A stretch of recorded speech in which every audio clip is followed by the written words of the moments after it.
Welcome to New York City Visions. I'm your host and fellow New Yorker, Malsman. Our recording date today is Saturday, July 14th, 2010. We're in the Arsenal. I kind of know folks that have been listening to these pieces here in New York City for 2012 kind of already know that I'm a former employee of New York City Parks and Recreation. I was the first media liaison person for recreation. It was in the mid-'80s, and then I left, and I'm back, and I've spent Lita Meredith a couple of weeks ago, a piece she did on food and healthy eating. We were here for that, and of course we got to spend a few moments with Parks Commissioner Adrian Benepe, who after 37 some odd years is moving on to a national parks project. So Adrian is leaving after really starting out on the ground and becoming Parks Commissioner, so he was on with us. It is Saturday, July 14th, 2012, and we're hot on the heels, we're just beyond the third Friday the 13th of 2012. For the first time since 1980 something, I think, something like that. There were three, each Friday the 13th of 2012, there'll be no more this year, came exactly 13 weeks apart. And it won't happen again until 2040. So that's a little history on Friday the 13th. I was thinking, I got an email for Arts and Antiquities, photographs that are here at the Arsenal on the second floor in the kind of like a gathering room here. I kind of thought there was going to be a reception here and what was happening. That was what I got in the email, but I'm by myself. And the event is Parkcentric, photographs from the Museum of the City of New York, 1890 through the year I was born, 1940. I'm going to read a plaque on the wall, the Arsenal Building, Central Park, New York, the first home of the American Museum of Natural History from 1869 to 1877. This tablet is erected by direction of the Board of Trustees of the American Museum, January 13th, 1929. So that is the connection between the American Museum of Natural History and the Arsenal. We're going to go through some of these pictures. I'm looking for a starting place over here. Let's start over here. The Washington Arch, Washington Square Park, Fifth Avenue, Manhattan, 1903, Byron Company. I guess it was built by the Byron Company in 1827. Since its creation in 1827, Washington Square Park has undergone many design changes and transformations. We were at a piece I did a month or so ago, Adopt-A-Palooza, happened at Washington Square Park, and of course the famous arch. That's right at the tip of Fifth Avenue. Fifth Avenue doesn't run all the way downtown. It begins at Washington Square Park, and that's at 14th Street and 14th Street and Fifth Avenue. I'm pretty sure that's what it is. Okay, just looking at some of these pictures over here. The Rotunda, Henry Hudson Parkway at West 79th Street, Riverside Park, Manhattan. Romanesque, I guess, but with a distinctly modern twist. The arch Riverside Rotunda typifies the pure geometry and streamlined contours used in the expansion of Riverside Park and creation of the Henry Hudson Parkway design project. And of course, the Riverside Drive extension, there's a picture of some of the old black and whites are really great. You've got Grant's Tomb, scenic overlook, peristyle, Riverside Park at 22nd Street. Grant's Tomb is in New York City. We'll kind of move along. Again, there's nobody to interview here. I was brought up here and guided up here by a parks ranger, who has left the gentleman downstairs where I came in through the basement, and he's kind of, because if you look over here, looking straight into the conference rooms, of course it's Saturday, nobody's here. None of the offices are here, and that would be where Commissioner Benepe's office is. So I'm being it's kind of like an escort up here, so I'm feeling kind of safe. Okay, the Weekend in Parks, a little sign of Weekend in Parks. The acknowledgements, it's actually, I think it's called Arts and Antiquities, Parkcentric Arts and Antiquities. And let's give the acknowledgments. Again, I'm all by myself. I expected other people to be up here. It is today and tomorrow from 10 a.m. to 4. Is the actual times for this, and so far I'm the only person who showed up. It's 10:30 right now. Let's give you the acknowledgements. New York City Parks and Recreation, Jonathan Kuhn, Exhibition Curator, Jennifer Lancis, Public Arts Art Coordinator, Larry Scott Blackmon, Deputy Commissioner, and of course Adrian Benby, Commissioner, Museum of the City of New York, Sean Cochran, Curator of Prints and Photographs, Kevin D. Bernardi, Graphic Designer, Sarah Henry, Deputy Director and Chief Curator, Susan Henshaw-Jones, President and Director. And a special acknowledgement goes to Michelle Herman, editor. Moving along, the Arsenal, here's the bill. Let's kind of read this out. The Arsenal, Central Park, Manhattan, circa 1915, Byron Company collection of the Museum of the City of New York. You are here. Built as a state arsenal. This was an arsenal here. The building served only briefly as a munitions storehouse.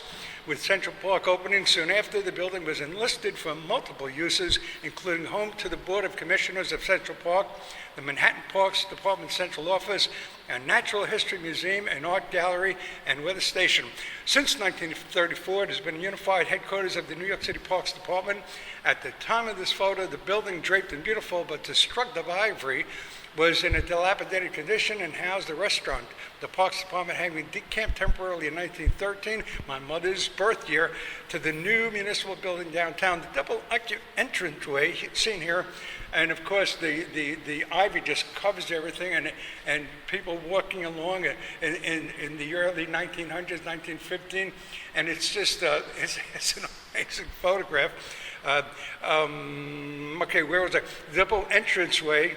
The double entryway seen here was altered during a renovation from 1934 to 36, though the central sculpture at the head of the stairs, a three-dimensional state seal, was later incorporated into a lower level entrance. To the right, notice one of the menagerie outbuildings erected during the Victorian era. Let me just step outside of here, talk about the menagerie buildings. And if you head, head west, I'm looking at left, I'm looking right at Fifth Avenue right now. That's East Fifth Avenue. For folks who haven't been to Manhattan, New York City, Fifth Avenue separates east from west.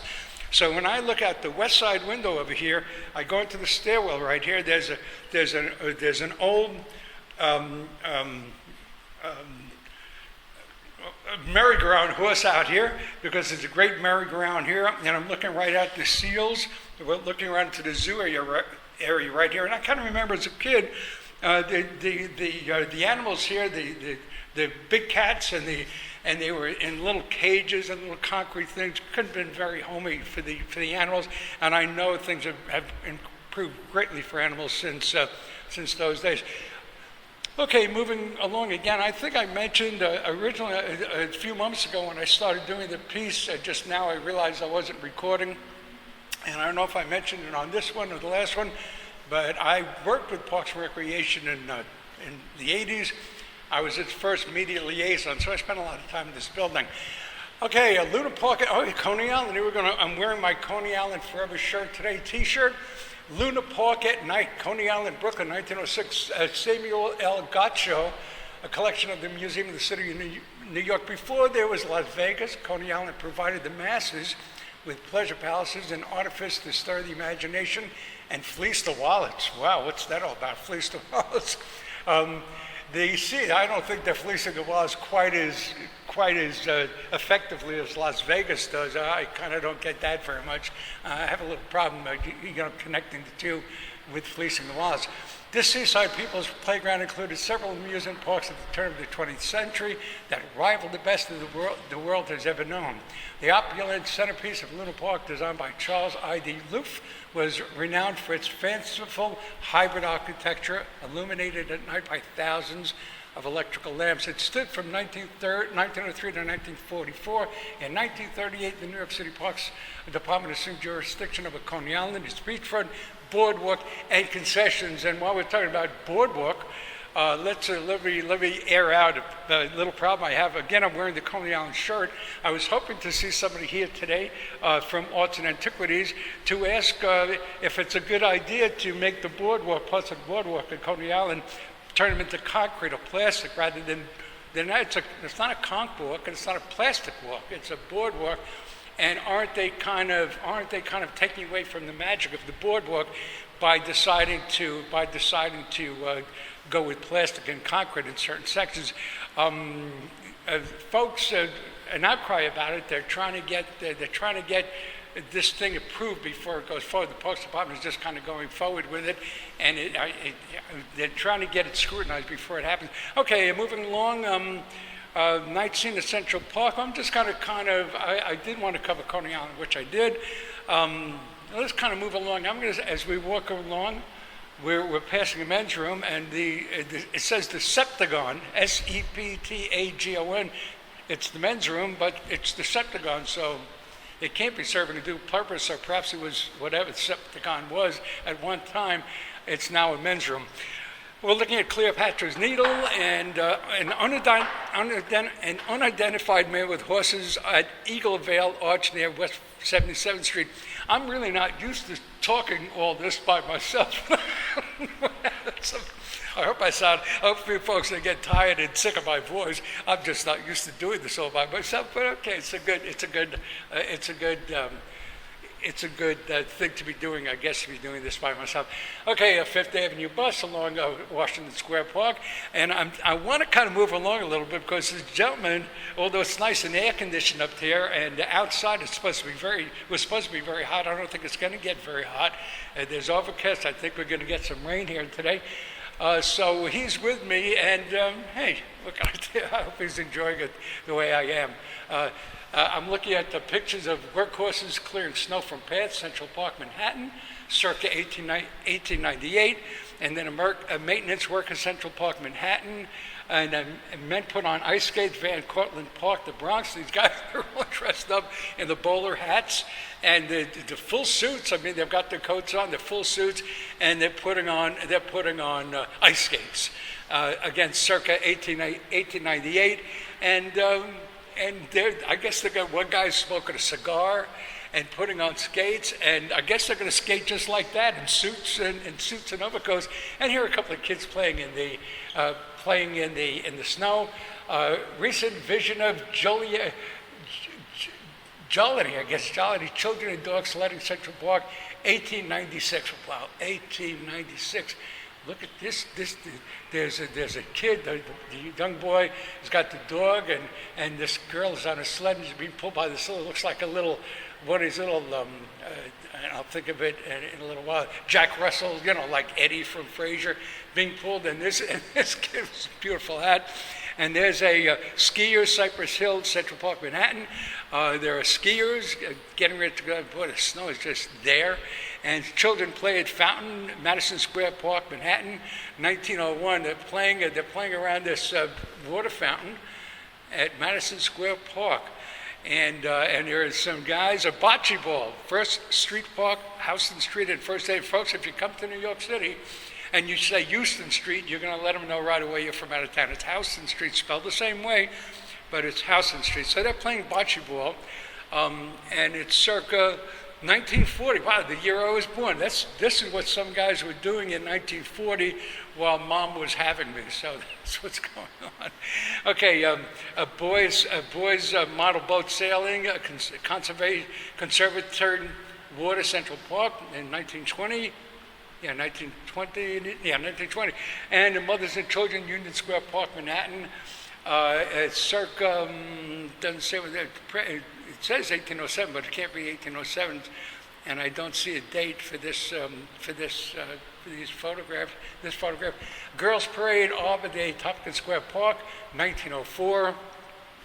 And these are all this is arts and antiquities. These are photographs that are going to be on display here, and I'm not sure of when this exhibit closes. But these are all shots again. Penn Parkcentric, photographs from the Museum of the City of New York, 1890 through my birth year, 1940. Okay, let's see what else we have. I don't want to keep this gentleman too long, so I've got to kind of move along. And let's see, if a boy steering canoe on the lake, Central Park, Manhattan, circa 1920, unidentified photographer. We don't know who the photographer was, but this guy shows a good time here. And you've got Children's Farm Garden, DeWitt Clinton Park, Manhattan, 1902 circa. And looking at some of these other pictures, Lookout Point, Fort Washington Park, Manhattan, 1895. Okay, let me see what we have. I'm looking for something to chat about here. Here's some boys playing at North End Ravine, Central Park, Manhattan, 1937. In designing Central Park, Frederick Law Olmsted was the designer of the park, along with Carol Calvert, C-A-L-V-E-R-T, V-A-U-X, created 3 woodland areas, one to the south, now the Hallett Bird Sanctuary, the Central Ramble, and the North Woods. The last contains a ravine and loch which is fed by the pool on the west side and descends through the Huddlestone Arch leading to the Meet. Though this vista was compromised by the Alaska Rink built in 1966. The arrangement of boulders along the stream and several small waterfalls simulate the type of landscape one might find in the Adirondacks. So there are these kids playing along the. It's such a simple, where New York City is experiencing a huge bump in violent crime, a lot of shootings, a lot of them this month so far. And as I was reading in New York City, and I love my city and I love my hometown where I was born and raised in Brooklyn,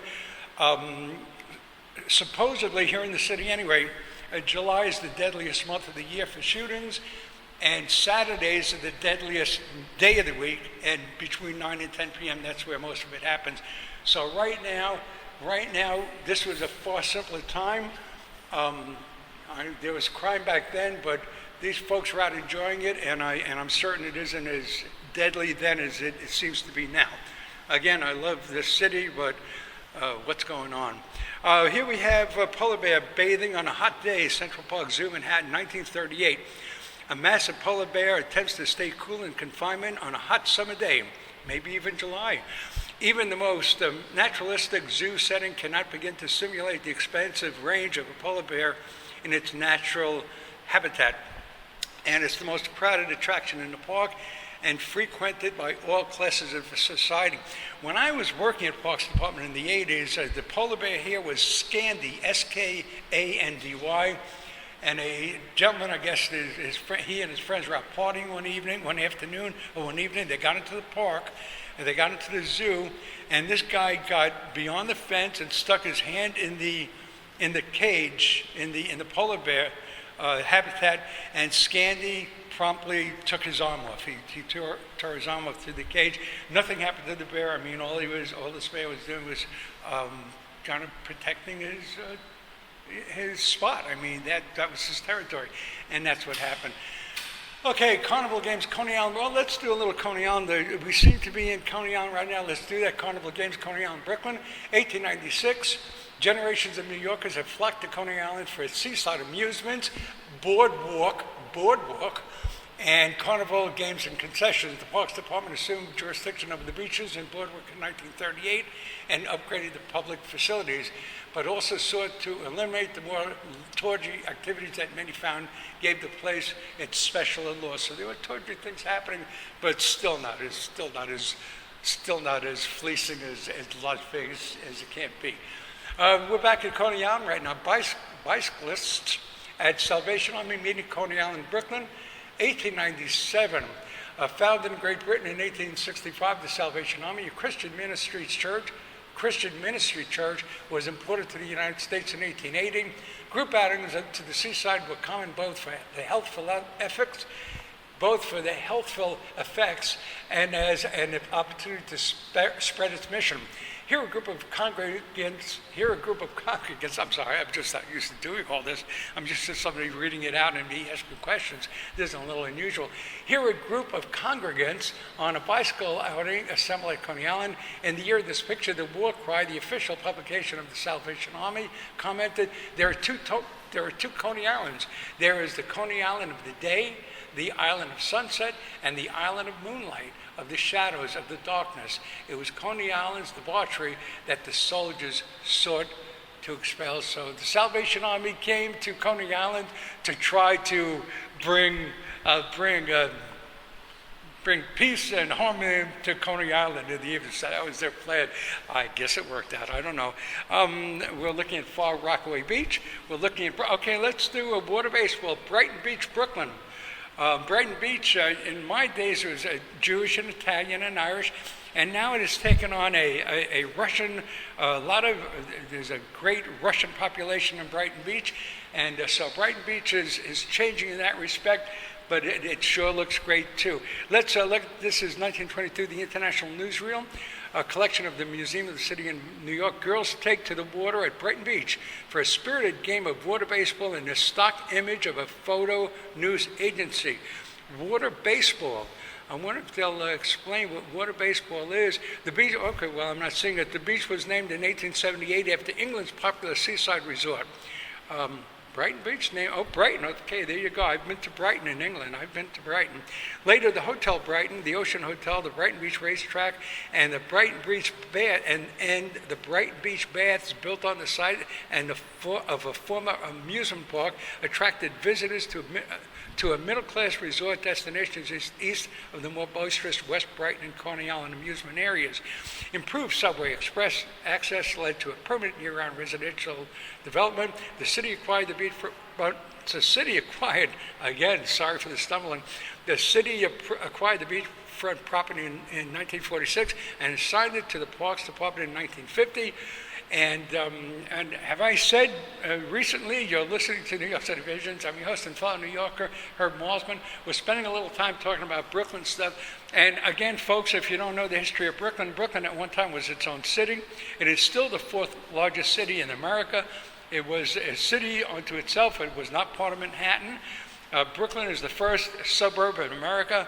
What they did is the overcrowding that was happening in Manhattan, they wanted to kind of have people expand out, so they built the Brooklyn Bridge. Rather than taking a boat to Brooklyn, you could take the bridge, you could walk over, ride over, and bike over, and go into Brooklyn. So that was the first suburb in America, and Brooklyn is just huge, and it became part of New York City by a vote. And I don't have the year down, but it happened by a vote. And it only won by 200 votes. Brooklyn was not happy being part of New York. They wanted to continue being its own city. David A. Booty was the mayor at the time, perhaps the last one. They named the junior high school after him. The junior high school in Brooklyn, still another school. I didn't graduate, so I let that slip. I've gotten to the description of Parkcentric, right? And I'm still looking for folks to come in, and I don't see anybody. I know my email sent today at the reception. I don't see anybody. Well, we're getting a private look at Parkcentric. Parkcentric, photographs from the Museum of the City of New York, 1890 through 1940. This exhibition celebrates two great civic institutions, the New York City Park System and the Museum of the City of New York. The museum, whose first home was in a park at Gracie Mansion, which is the mayor's residence, not Gracie Mansion, but Mayor Bloomberg, the current mayor, does not live at Gracie Mansion. He's got a condo somewhere, but he doesn't stay at Gracie Mansion.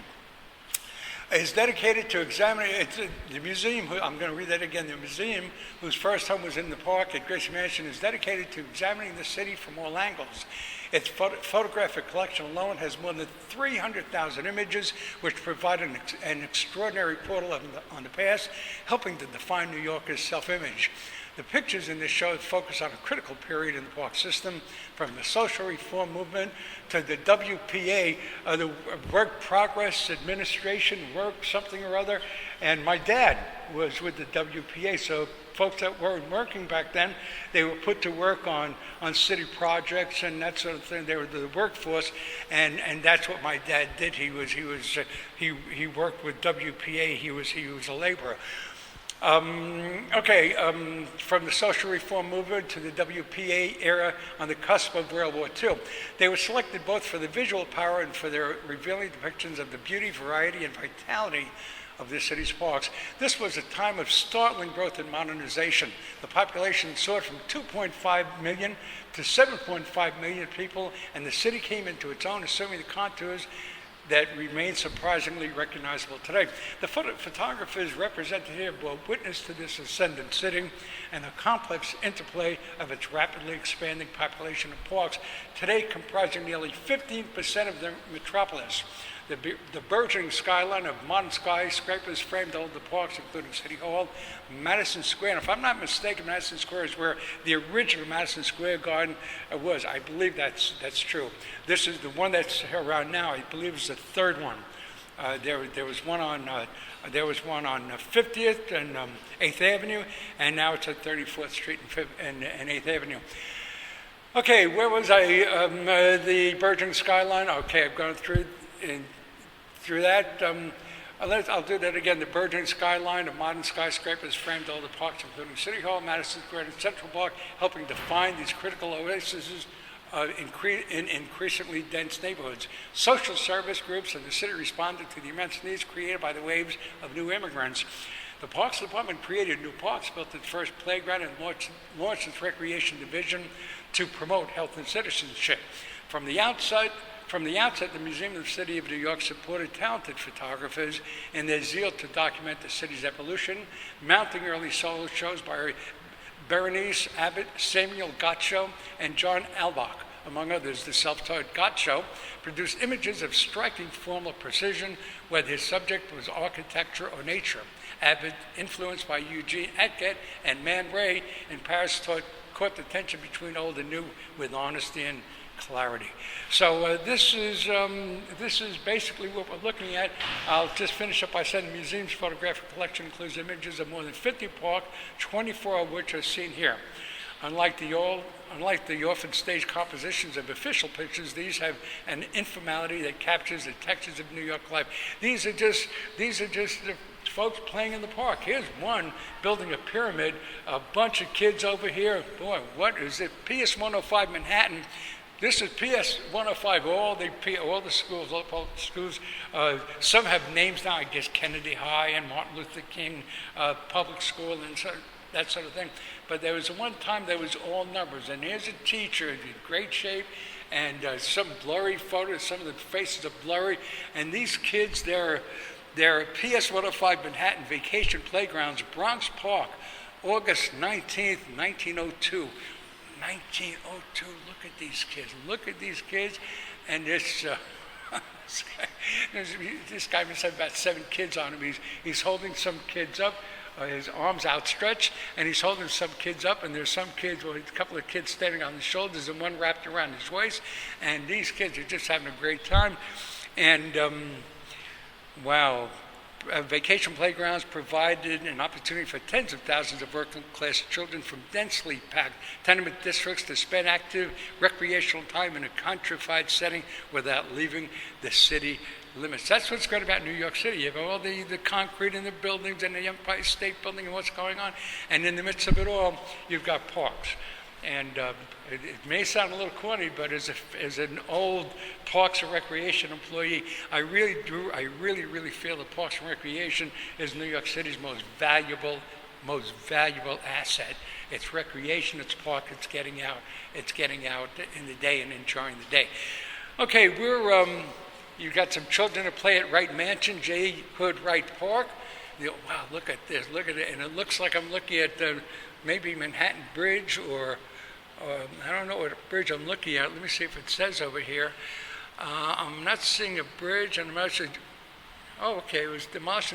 No, it's the eastern pier of the George Washington Bridge, completed the previous year, as if all ways were yielding to the modern city. The house appears on a map, this house being the Wright Mansion at J. Hood Wright Park. The house appears on a map as early as 1860 and was built for a previous property owner, Augustus F. Smith. It was demolished in 1934. And the picture we're looking at was the first. It was completed in 1933, and you're looking at the eastern pier of the George Washington Bridge. Folks, if you're anywhere in New York City, and I'm not seeing when this ends. I'm sure it's going to be here for a while. I'm looking at it's June 14th, which is today. Actually, no, July 14th. Actually, what are we? You're on July 14th. On June 14th, it says June 14th. So I guess it's been up for a while. And it'll be here through August 30th, 2012 at the Arsenal Gallery in Central Park. And so you can go into nyc.gov /Parks, and you'll get some information on this. So through August 30th, 2012, you can come and see this, because there's no way you can describe. You really have to see these wonderful photographs here. Oh my goodness. Okay. Do I hear somebody else? I don't hear anybody else. I guess I'm hearing is two.